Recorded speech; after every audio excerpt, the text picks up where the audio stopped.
capienza dei dipendenti, ne ha parlato di un incremento della pianta organica dell'azienda. Sì, il Presidente della Regione ha dato questa disponibilità di assunzioni straordinarie all'azienda 3 di Venezia, stanno arrivando 54 persone, 47 già individuate, altre 7 dovranno arrivare nei prossimi giorni. Ecco, possiamo parlare di un quadro simili-influenzale dal punto di vista della contabilità del contagio ad oggi? Sì, allora tecnicamente o scientificamente non è proprio corretto, comunque sì, da un punto di vista così molto generale siamo su questa tipologia di patologia.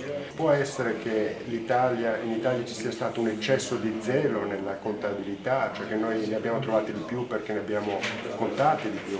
Beh, noi ci siamo mossi sulla base dei protocolli che il Ministero ha predisposto, quindi di fronte al caso positivo poi sono state fatte le indagini epidemiologiche conseguenti e via via si sono trovati gli altri casi positivi. Voglio dire, abbiamo applicato un protocollo ministeriale regionale che ha portato a questo tipo di risultato. Possiamo fare un focus sull'utilizzo delle mascherine o meno? Sì, allora le mascherine vanno utilizzate dalle persone che hanno una sintomatologia di carattere respiratorio e il loro significato è quello di proteggere appunto gli altri, quelli che stanno bene, da queste persone. Poi ci sono le mascherine ad uso degli operatori sanitari che servono invece per il loro lavoro. È un virus contagioso, la preoccupazione che abbiamo è nei confronti della popolazione anziana fragile, in primis, perché è la popolazione che dobbiamo assolutamente proteggere. Ecco perché anche tutta questa attenzione ai casi positivi,